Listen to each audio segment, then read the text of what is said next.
This morning I'd like to elaborate a little bit on what a lie is, on whether or not it is always wrong to lie, and whether or not we can lie to ourselves. So rather than just giving you my own just initial thoughts on the subject, I'm going to try and draw on the thoughts of St. Augustine. I don't know that I fully agree with Augustine, but what I think he's a very good place to start. And maybe in the future we can do a sermon where we actually look at maybe Aquinas' view, Newman's view, and Immanuel Kant's view, do some compare and contrast.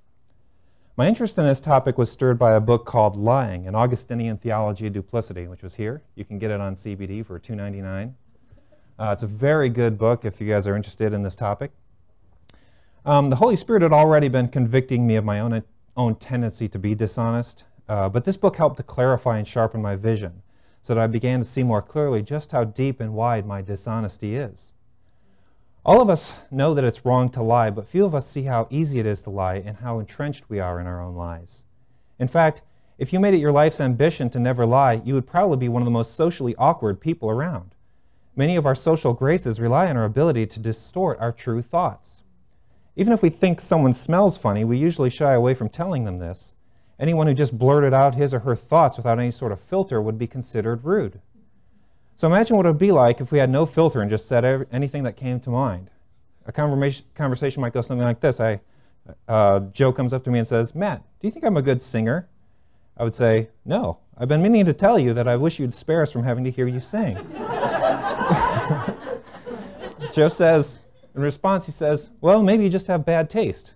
I would respond, "Well, I guess that's possible. More likely, it's just you're a bad singer." This conversation most likely end in hurt feelings, distance in our relationship, and most likely Joe would be singing louder in an even a more annoying tone out of spite. What's more likely is that the conversation would go something like this.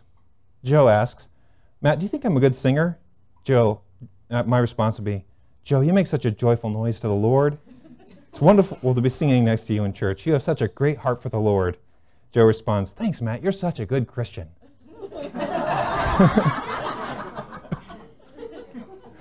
So, second conversation gives us a win-win situation, right? I don't have to tell Joe that I don't like his singing. Joe's feelings aren't hurt. In fact, Joe is encouraged to sing more in church. And even if I don't really like Joe singing, it's not the big deal for me to have to listen to him. And finally, Joe and I are friends in the end of the conversation. He's even given me compliments about my own Christian walk. What could possibly be wrong with that? Well, I think we might know what's wrong with that. What might be wrong with it is that it might be a form of lying. I think most of us have wondered about the moral status of our polite falsehoods and our white lies. We need to ask ourselves if the latter conversation entails a form of lying. We regularly soften our true thoughts about someone in order to avoid offending them. Well, today I want to ask whether or not it's okay to do that. Is it ever okay to mislead people about our true thoughts? Is it okay to channel a conversation away from its original direction in order to avoid hurting someone's feelings?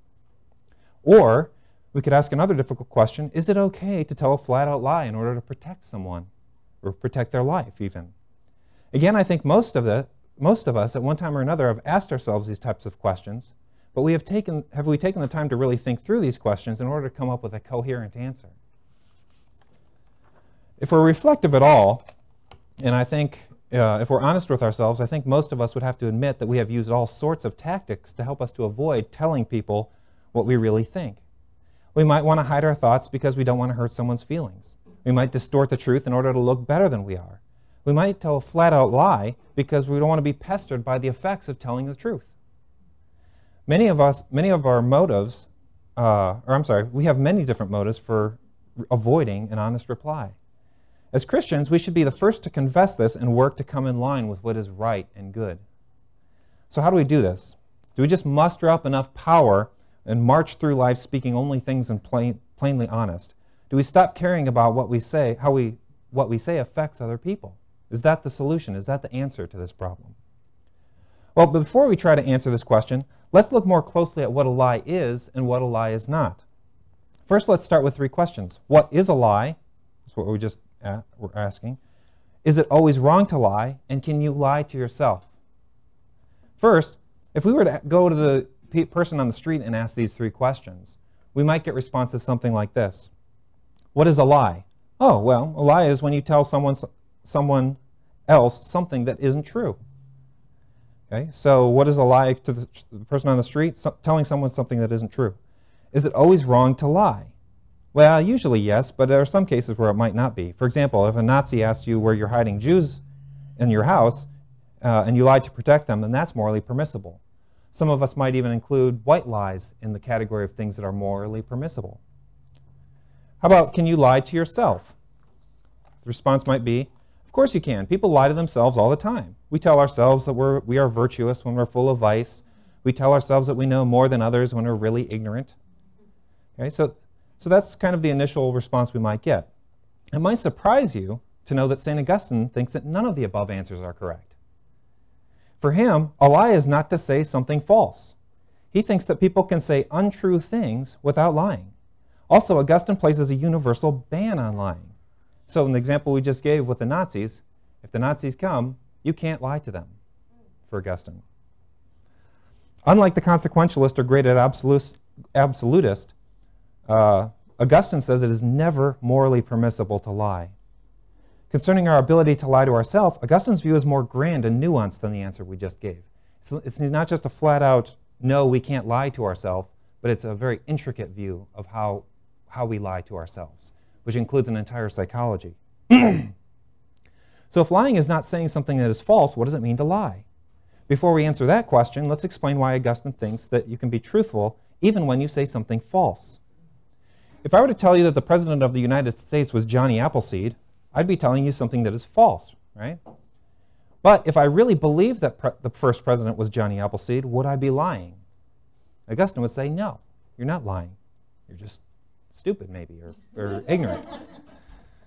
It might be wrong about who the first president was, but I'm not lying. Perhaps I've just been misinformed in first grade or something like that. Augustine says that in order for us to lie, I would have to know the first president of the United States was George Washington, but say the first president was Johnny Appleseed. So a lie is when there's a discontinuity between what I think and what I say. It's not merely saying a falsehood. In fact, you could say something that's completely true and yet be a liar. If you say that Albert Einstein was a genius, but in your heart you think he was a moron, you'd be affirming something true, but you'd still be lying.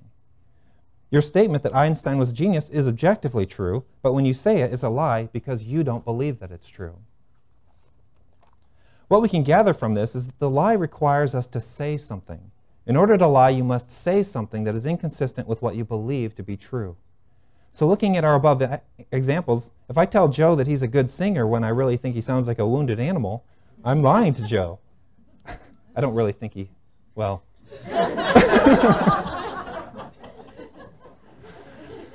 I got convicted in the middle of my, no. If I tell Brandon that I've read a particular book on natural law, and in fact I haven't read that book, then I'm lying to him. So the answer to some of our earlier questions appear to be answered. Is it wrong to tell a white lie? For Augustine, yes, it is. Is it wrong to tell a lie to protect the life of someone else? Yeah, it's even wrong then. Is it wrong to divert a question from its original course in order to avoid being dishonest with something? Maybe. It might be wrong, but not because it's necessarily a lie. Okay? So as long as you say something that is what you believe to be true, you're not lying. However, just because you don't technically lie doesn't mean that if you say the truth, you're saying something that's good. There still may be something wrong with it. It just may not be a lie. If a lie is to say something that is contrary to what you think, and if it is always wrong to lie, then it seems to follow that I'm obligated to tell Joe that he's a bad singer when he asks me. But who wants to come to a conclusion like this? Think of all the socially awkward positions this would put us in. I'd be constantly offending people. Even worse than that, if I have to tell people the truth all the time, people are going to start to see what a despicable person I am. If asked, I'll have to tell my coworker that I think he's incompetent. I'll have to tell my son that I'd rather watch TV than play with him. I'll have to admit that most sermons bore me to tears.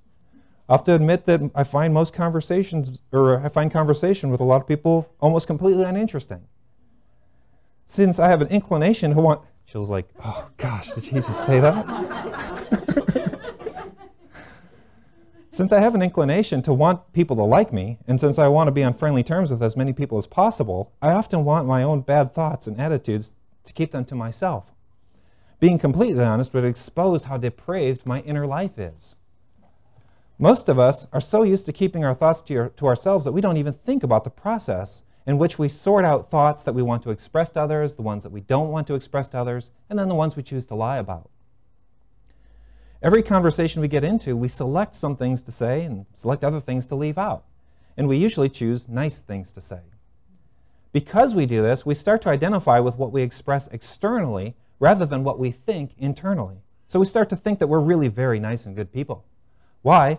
Because we tell ourselves, look at all of the nice things I said to so-and-so, even though inside I really think the opposite. I'm such a nice person because I said these nice things to them. Okay? We can become deluded about who we are and start identifying with what we say to people rather than what we think about people. Now, granted, I'm not saying that we're all holding back this tidal wave of resentment and ill will when we talk to people. I'm just saying that if we tried really hard to be completely honest with people for a couple of weeks straight, I think that we'd be surprised at what we would find out about ourselves. We might find that we're not as loving as we thought we were. We might find that we're not as patient as we thought we were. I think it was about 6 months ago that the Holy Spirit began to convict me of my own dishonesty. It started with me being convicted about a small lie. I was talking with one of my friends about natural law, of all topics to be lying about, when he asked me if I read a particular book on natural law. Without batting an eye, I said, "Oh, I've read that book. It was great." That was a complete fabrication. I'd heard of the book, but I hadn't read it. I don't even think I read the table of contents of the book, but I had told him that I'd read the book. I'd heard of the book. I realized that I had lied to him and felt bad about it, but I didn't confess this to the person. I just lied. Instead, I let him go on thinking that I had read the book. Why would I do something like that? Well, in this case, it's pretty clear. I didn't want my friend to think that I didn't know what I was talking about or that I was unfamiliar with a standard work in the field of natural law. After all, that's one of my topics, right? That's one of the things I'm very interested in is natural law. I explained natural law to other people. How could I not have read a major work on that topic? Ultimately, not only did I lie about reading a particular book, I also gave my friend the impression that I was somewhat knowledgeable in the area of natural law. I had also given other people that impression. I may have been more familiar with it than some people, but I've only read a few books on the subject. Only 2 of them were scholarly, and one of them I only read about 2 chapters of. So this by no means makes me an authority on the topic. So at a minimum, I lied about reading a book. I deceived my friend about my level of competency. This lie and deception took place because of a felt need that I had. Namely, I wanted to be accepted, admired, or whatever, thus revealing a further immaturity on my part. It's not that my wanting to be accepted by others is immature, it's that I wanted to be accepted by others more than I wanted to be a man of integrity. Most of my lies along these lines are more subtle. Someone might be explaining something to me, and then they ask, "You understand what I'm talking about, right?" And of course, my response is, "Oh yes, I understand. Obviously, I understand what you're talking about." When in fact, I have no idea what you're talking about. I could have been lying so as not to bog down the conversation, or I could have been doing it because I didn't want to look stupid. Either way, the response was a lie. As a computer guy, it's easy to lie to people to get out of being accountable for your work. Sometimes someone might say, "I thought you were going to fix my computer yesterday." In reality, I may have forgotten all about the computer. But typically, a typical lying response might go something like this. "Well, I started to work on it, but I realized that you had a bad part. That part was on order, and as soon as it gets here, I'll install it and get you up and running again." And I have all sorts of computer jargon that I can use to manipulate people that way. And they wouldn't know any better because they don't know about computers. In reality, the problem may have been completely unrelated to bad hardware, but I replace the hardware, make the real fix, and show them that the computer's working, knowing full well that I had replaced, that they think I had to replace hardware to fix the problem. They give me praise for my work, which in reality was negligent, and I go about my business with high customer service ratings. So, in the above case, there were several wrongs done in addition to lying. Lying acted as the means to further other bad ends in myself. An unneeded part was ordered, costing the company, or in fact, in my case, the taxpayers, you guys, money.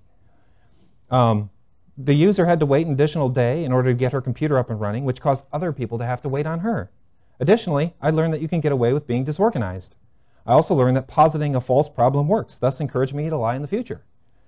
Those lies then support and contribute my habit of being a lazy, disorganized liar. So we all know that lying is bad, but what we don't often realize is that evil comes in clusters. As I mentioned earlier, there's hardly ever a time when you commit a single evil act. Most, if not all, evil acts are paired with other evil acts, or at least result in other evils. I think this is an important point, and it would probably be good to do a whole additional sermon just on how evil comes in clusters and how they're related to how different vices and evils relate to each other. But for now, let's get back to explaining what a lie is and why Augustine thinks it's always wrong to lie. We said earlier that a lie consists in saying something that is inconsistent with what you think. So at the heart of a lie is a duplicitous soul, or a divided soul. For Augustine, a lie is always intentional. You never accidentally lie. So lying is an act of the will. And since lying is an act of the will, it produces duplicity within our soul. It seems to follow that lying is the intentional dividing of our souls. However, this conclusion doesn't follow. We are dividing our souls when we lie, but it is not our intention to divide our souls when we lie. Our intention is to get out of trouble, or to avoid hurting someone's feelings, or to appear to be better than we are. But the intention to avoid getting into trouble is not the same thing as the intention to divide our souls. So lying may not be an intentional dividing of our own souls, but it is always the result. It always results in a further division of our soul. What this shows is that lying cannot strictly be identified with any single intention. Most people think that lying must be accompanied by the intention to deceive, but as I said before, we can have all sorts of reasons for lying, only one of which is to deceive. That being said, we hardly ever lie for the sake of deceiving someone. We almost always lie for what we think is a good reason. This should make us hesitate when we try to justify our lies by saying, "I meant well." I often hear people say things like this. Some common justifications for lying are, "I was just trying to protect you. I didn't want you to have to worry about it. I didn't think you would understand. I didn't want you to be angry with me." Or, "I was embarrassed." Right? We probably use those kinds of explanations or reasons for why we lie all the time. And usually we do it without even thinking about it. Now, you might rightly say that these were your reasons for lying, but you may not rightly think that these are appropriate justifications for lying. Why not? In response to what we've just said, someone here might say, surely there's times when a white lie is okay, or surely lying to save the life of another person is permissible. All of us have, well, a good portion of us have gone to SES, right? Graded absolutism. Seems like there's at least some times when it's permissible to lie. But before we make that determination, let's look a little bit closer at some of the reasons that Augustine gives for his universal ban on lying. The first reason is metaphysical and has to do with his view of sin. Sin in general disorders the soul and brings it closer to non-being. This doesn't mean that if you sin a whole lot, you'll start to look like Casper the Ghost. Augustine doesn't think that you can throw a hammer at a really sinful person and the hammer will just pass through them like a cloud of smoke.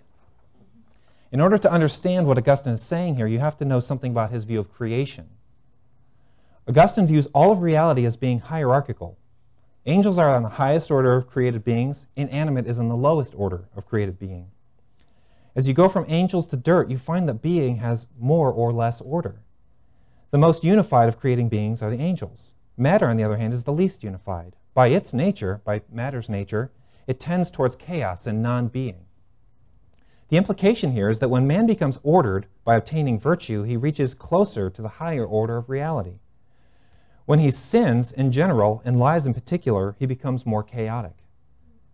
So it is not that you become a cloud of smoke, it's that your soul disintegrates into chaos. The picture of this would be that your soul starts to look like a leper.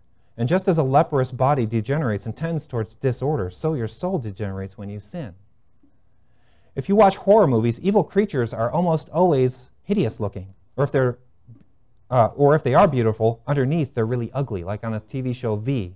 You know, they look really beautiful and you tear off their skin and they're these ugly creatures that try to kill and destroy people and whatnot.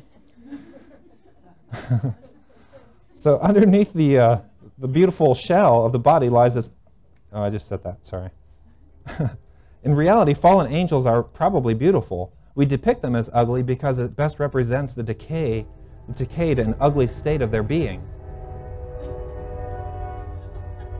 Trains annoy me. That's just true. I want to be dishonest with you about that. With this in mind, it becomes easy to see why Augustine would place a universal ban on lying. To lie is to become less. To speak the truth is to become more. To lie is to tend toward the city of man. To speak the truth is to tend toward the city of God. Ultimately, to lie is to tend toward chaos and non-being. The second reason for Augustine's ban has to do with his view of owning your speech versus disowning your speech. As you recall before, we said that in order to lie, it requires that you say something, and that saying something is incongruous with what you think. He says, as a created being, it's my duty to conform myself to reality, not conform reality to me. Augustine sees truth as a gift from God. God gives us truth, and how we handle this truth displays the type of stewards we are. Good stewards take good care of what has been entrusted to them. When I give a gift to Wesley this Christmas, he has several ways of responding to that gift. He can open it, present the present, and be excited about it. He can take it out of the box and play with it and enjoy it. Or he can open it and throw it on the ground and demand something else. Usually he demands juice when we offer him something that he doesn't like. It's like his universal, sort of, if he's mad, he starts crying and yelling for juice. He's like, juice, juice. I have no idea why he does that, but it's really funny. So as a parent, I want to give Wesley good things.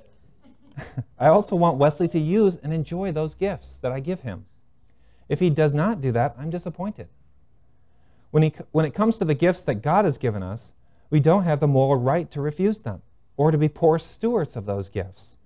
We have free will and can refuse those gifts, but the fact that we can disown the gifts does not give us the right to do it. If God has given us speech to express our inner thoughts, then the proper use of our speech is only found in using it the way God intended it to be used. According to Augustine, when we lie, we take our speech captive and use it in a way that was not intended to be used. Augustine views a Christian as one who receives good gifts from God and then rewraps those good gifts and gives it to others. So at this point, you might have the following questions or objections. You can say, look, I understand that sin generally divides the soul and makes it ugly. And I can even understand how God could be upset about the misuse of the gifts that he gives us. But how does it follow that we should never lie? Right? In fact, it seems like we could give some examples that show that it would be okay to lie in certain circumstances, even given what Augustine believes. First, even if lying brings harm to the soul, making it ugly, good people sometimes get hurt in the process of doing good, right? The man who throws himself in front of a bullet harms his own body in order to obtain the higher good of protecting someone else.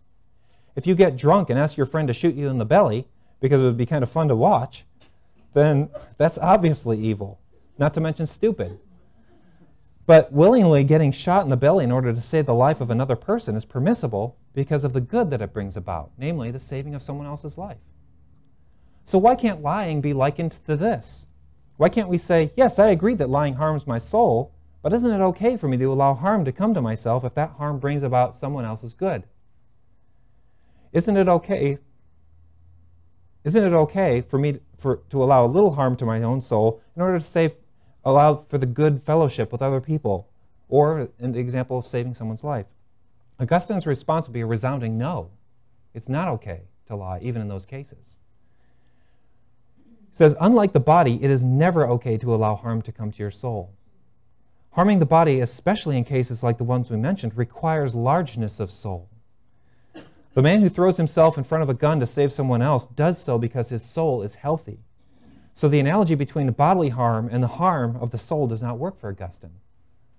As we mentioned earlier, sin always moves us away from God, not only relationally, but metaphysically as well. This is never acceptable to God. Thus, sin is never acceptable to God. You might still ask, okay, it's never permissible to sin, but how does it follow that lying is always wrong? Right? We can find answers to this in our definition of what a lie is. A lie, by definition, is a rupture between our thought and speech. It is essentially disruptive and damaging to the soul. To lie is to create a gap between our intellect and our actions. This brings about chaos we spoke of earlier. In fact, a lot of times in apologetic circles, we have this sense that our learning somehow separates us from our acting. We learn a whole lot, but then we're unable to connect that with the way we live. How does the cosmological argument influence the way I live? How does my moral argument influence the way I live? Okay? Part of the reason that that gap exists is because we're dishonest with ourselves. And we don't reflect and take time to know when we're honest and when we're not honest. Again, that would actually be a whole other sermon. So God works to mend our souls and unify our being, and anything that frustrates that work is evil and should be done away with. What about Augustine's view of truth as a gift from God? Remember, we likened it to him giving us a gift and us using that properly or improperly. How does that lead to the conclusion that we should always tell the truth? You might say, if my son gets a baseball bat for Christmas and he hits someone in the head with it in order to save one of the neighbor kids' lives, he wouldn't be using the bat in the way I intended it, but I wouldn't think that it was wrong for him to use it that way because he did something good with it. In fact, I'd be proud of him for saving the life of another kid in the neighborhood. The point of the objection here would be to say that even though I didn't buy the bat so that my son could hit people in the head with it, my son appropriated that gift in a way that was appropriate at the time. Perhaps lying can be like that. Perhaps God doesn't intend for us to use our speech to lie, but there are certain situations like lying in order to save a life where lying is appropriate. However, for Augustine, this takes lying too lightly. It doesn't see the full importance of telling the truth. Being truthful is the virtue which allows you to recognize the truth about your own condition. This is a necessary first step in your salvation. It is also the first step in dealing with your sin as a believer. If you are not honest, then you can't progress on the journey of sanctification. That journey relies on your being honest with yourself and your being able to recognize those areas in your life where you need improvement. Augustine does not see the lie as simply one among many sins. The lie is a foundational sin. In fact, at one point he says, all sin is a lie. By this he appears to mean that since sin is fundamentally the willful choosing of temporary goods, even though we know those temporary goods are not really good for us, we still choose them anyway. In this sense, we can lie to ourselves. We can allow for our desires to overtake our intellect and will so that they become twisted into believing that things that are bad for us are really good for us. Taking the gift that God has given us and using it for our own purposes reveals in us a fundamental lack of regard for our Creator. When we lie, we act as if truth is our own to do with as we please. This is utterly repulsive to Augustine. How can we think that God, who is truth, would allow us to get away with treating his giving of himself as if it were something that we could run through the mud? While God has given us whatever truth we have, it is not ours to do with as we please. The truth is given to us so that we might benefit from it and so that we might benefit others with it. It is one of the most precious gifts that we can give to others in the spirit of love. If all of this is true, then does this leave us in a social predicament I mentioned earlier? Does this mean that we should go around telling people they smell or that we don't like them? Not necessarily. Augustine believes that we have other ways of being gracious that don't involve lying. One of those graces comes from the nature of thought itself. Our thoughts are not in the form of a language. Thoughts transcend language for Augustine. Language is used to translate thought into a physical medium. And this is evidenced by the fact that many languages can be used to signify the same thought. With this in mind, we convey our thoughts in a variety of ways. Technically, you're not lying as long as what you say does not contradict what you think. The wise or skillful person can formulate his or her thoughts in such a way as to both be truthful and graceful. What this requires is a reflective thoughtfulness and a love for the person with which you are speaking. It may also require a quick wit. Humor can often be employed to diffuse a situation. Now, diverting the conversation may also be an alternative depending on the situation. There is a limit to this, however. You cannot change the normal use of words to make them mean whatever you want to mean in order to avoid lying. So you can't tell Joe that he sounds like an opera singer and then change the meaning of the words opera singer in your own mind. So I can't say to Joe, Joe, you sound like an opera singer, and by opera singer I mean wounded monkey. I hope Joe is still friends with me. Another tool you have is silence. For Augustine, it's never a lie when you don't say anything. Again, because a lie requires speech.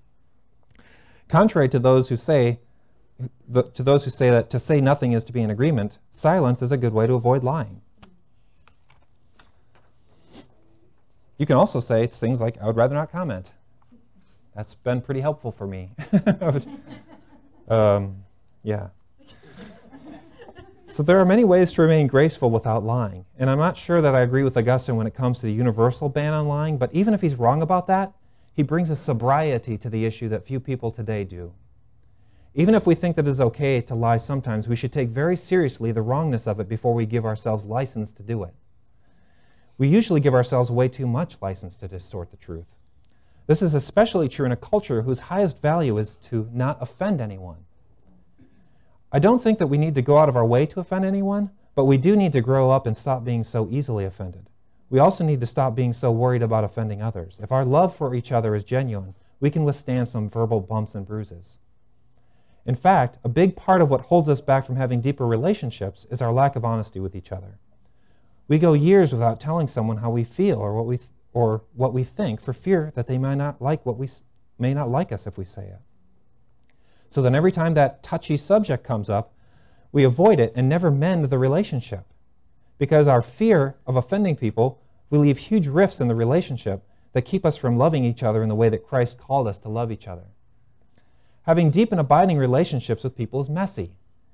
We get angry with each other. We disagree with each other.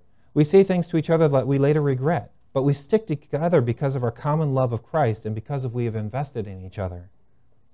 A relationship that does not involve investment and honesty is not a genuine relationship.